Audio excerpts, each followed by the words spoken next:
Para finalizar, contamos con Javier Gil Flores, maestro y licenciado en Pedagogía. Actualmente imparte docencia en la Universidad de Sevilla como catedrático de Métodos de Investigación y Diagnóstico en Educación.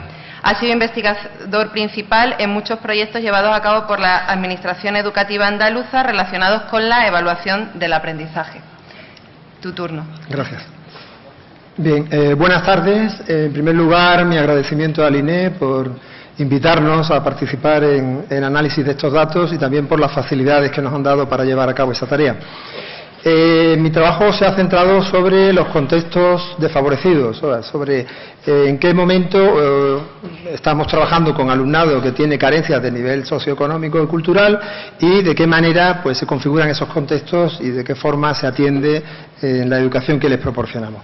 Partimos de una serie de premisas que son obvias. En primer lugar, la mayoría de los sistemas educativos tienen como objetivo lograr la equidad y para ello un obstáculo serio es el nivel socioeconómico familiar. De acuerdo con lo que hemos encontrado en la literatura, el nivel socioeconómico de las familias implica una carencia de recursos materiales, recursos económicos, menores estímulos desde el punto de vista educativo, experiencias menos enriquecedoras y a veces valores que son diferentes a los que se trata de promover desde la escuela.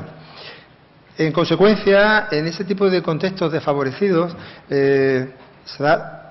se produce un mayor déficit en cuanto a rendimiento. De hecho, hay una peor adaptación a la vida escolar, hay un mayor índice de abandono temprano de los estudios, hay menos posibilidades de que el alumnado continúe estudiando después de cubrir los niveles obligatorios y, por supuesto, y esta es la variable más relacionada con el nivel socioeconómico, existe un bajo rendimiento. Bien, por eso nos planteábamos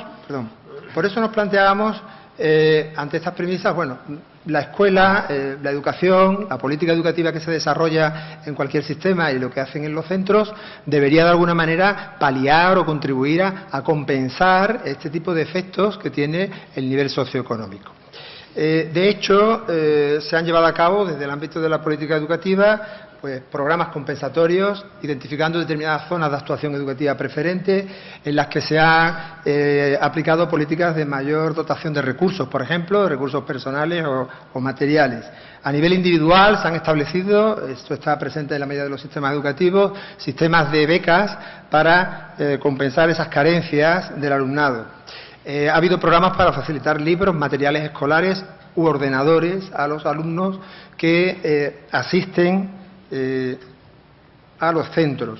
Y, por último, también ha habido situaciones en las que se ha intentado facilitar el acceso a las actividades complementarias para aquel tipo de alumnado cuyas familias no podían costear ese tipo de actividades.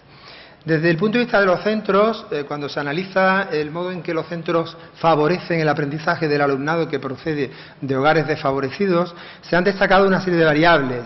Algunas tienen que ver con el tamaño de los centros. Se entiende que cuando los centros son menores, cuando las aulas tienen una ratio más baja, las estrategias pedagógicas que se pueden adoptar pueden ser en mayor medida innovadoras. Hay una mejor interacción, es más fluida la interacción entre el profesor y los estudiantes, se facilita la participación del estudiante en las actividades de clase y además surgen menos problemas de disciplina. También la literatura nos dice que favorece el aprendizaje de este tipo de alumnado el hecho de contar con profesorado de calidad y profesorado con experiencia, profesorado que tiene pues una trayectoria docente previa. Y luego, desde el punto de vista de la acción educativa, las actuaciones habituales pues tienen que ver con la adaptación curricular, las estrategias docentes diversificadas, la intensificación de la actuación orientadora, la ayuda a los padres para que contribuyan al aprendizaje de los estudiantes y la reducción del absentismo o mejora del clima de convivencia. Bien, ¿qué nos hemos planteado entonces como objetivo? Bueno, pues analizar este tipo de contextos escolares a partir de los datos de TALIS. Este tipo de contextos escolares en el que se atiende a alumnado que procede de hogares desfavorecidos. La submuestra con la que hemos trabajado surge de las respuestas al ítem 35 del cuestionario a profesores. En ese ítem se pedía a los profesores que hicieran una estimación sobre el porcentaje de alumnado procedente de hogares desfavorecidos. Nosotros hemos seleccionado los que aparecen en verde y naranja, con lo cual tenemos 718 profesores que no tienen en su aula a ningún alumno de estas características y un grupo de 355 profesores que tienen como mínimo el 30%. Bien, hemos jugado con estas dos submuestras para hacer comparaciones y de alguna manera destacar en qué se diferencia la atención o la situación en la que es atendido el alumnado con déficit socioeconómico respecto al alumnado que no tiene este tipo de dificultades.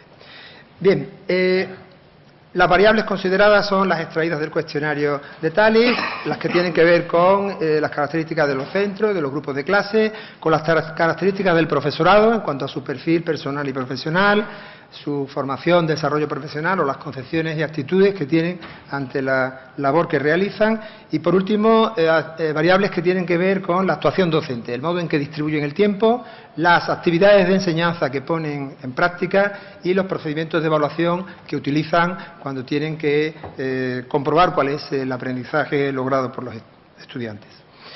A partir de estas variables hemos llevado a cabo un análisis básicamente a nivel descriptivo. En segundo nivel pues hemos comparado las medias que se alcanzaban o los porcentajes que se alcanzaban en un grupo y en otro y finalmente hemos hecho pues un análisis de regresión para determinar cuáles eran las variables más relevantes en la diferenciación entre los dos tipos de contextos. Y los resultados que encontramos son los siguientes. En primer lugar, entre los centros que atienden al alumnado desfavorecido hay más de titularidad pública que de titularidad privada. El tamaño de los centros suele ser también mayor.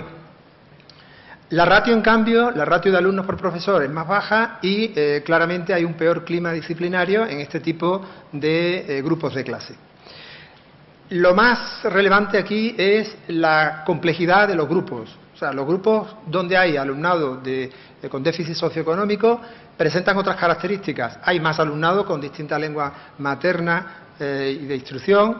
Hay también más alumnado con bajo rendimiento, con necesidades educativas especiales o con problemas de comportamiento. Es decir, realmente configura contextos de difícil desempeño, como se ha dicho en algún momento esta mañana. Ahí tenemos algunas de las diferencias. Por ejemplo, destaca el caso del bajo rendimiento, pues cómo hay pues del 48,46% de bajo rendimiento en el caso del alumnado que no presenta déficit socioeconómico hasta un 96,39%. Bien, otra característica que hemos medido tiene que ver con las características del profesorado, los rasgos del profesorado. En general, se trata de profesorado que lleva menos años en el centro, o sea, se hace cargo de este tipo de grupos el que lleva menos tiempo. Es también un profesorado que participa habitualmente más que en el otro caso en actividades sobre aprendizaje individualizado o sobre actividades dirigidas a la enseñanza en un entorno multicultural o plurilingüe. Es decir, hay ciertas necesidades a las que tienden a dar respuesta. Y, por supuesto, es un profesorado con menos satisfacción en su actual, no con la profesión, pero sí en su actual puesto de trabajo. Eso significa que por ejemplo, en el caso de actividades de desarrollo profesional sobre enfoque de aprendizaje, hay una diferencia apreciable en esa figura. En el caso de la satisfacción con el entorno de trabajo, la diferencia es menor, pero llega a ser significativa. O sea, están más satisfechos los profesores que trabajan con alumnado no desfavorecido. Las preguntas que se habían formulado eran de ese tipo. Y, finalmente, pues, nos centraremos en las actuaciones docentes. Hay diferencias en cuanto al modo en que se distribuye el tiempo. Hay mayor dedicación a tareas administrativas y a mantener el orden en este tipo de grupos y hay menor dedicación, lógicamente, a tareas de enseñanza y aprendizaje propiamente dichas.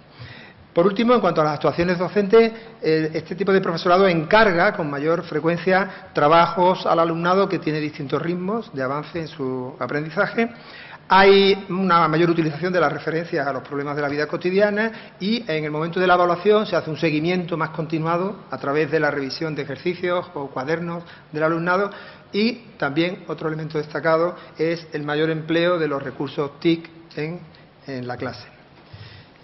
Bien, para terminar esta pantalla, cuando hablamos también de evaluación, existe un mayor flujo de retroalimentación hacia el alumnado, no solamente se le da una nota, sino que se le explica cuáles son los problemas que presenta y también hay una mayor participación, aunque sigue siendo baja, pero mayor participación comparativamente del alumnado en la evaluación de su propio proceso.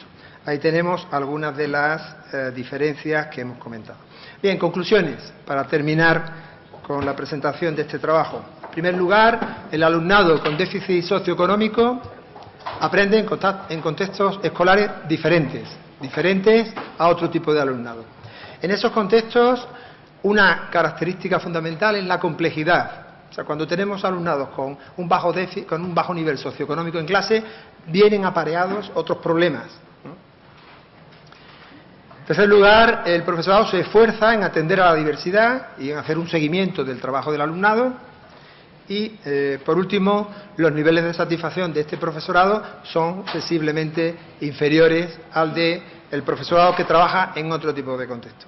Y bueno, encontrarán en la presentación una serie de implicaciones que tienen que ver con medidas que podrían adoptarse, que tendrían que considerarse a la hora de tratar de paliar este tipo de situaciones. Una es pues, el reparto equitativo de este tipo de alumnado entre distintos centros, evitando la concentración en determinadas aulas o en determinados institutos.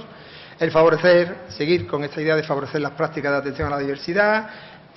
No solamente garantizar el acceso de un profesorado de calidad, sino también intentar mantenerlo o retenerlo en los puestos de trabajo. Habrá que establecer algún tipo de medidas incentivadoras. Esta mañana se dio alguna idea en este sentido, ¿no? Cuando veíamos resultados de países donde el efecto era el contrario, el profesorado pretendía o aspiraba a estar en los centros donde había alumnado deficitario.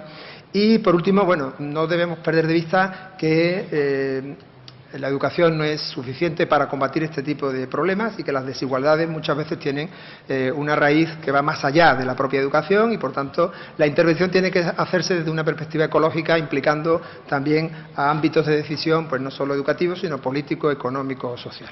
Gracias.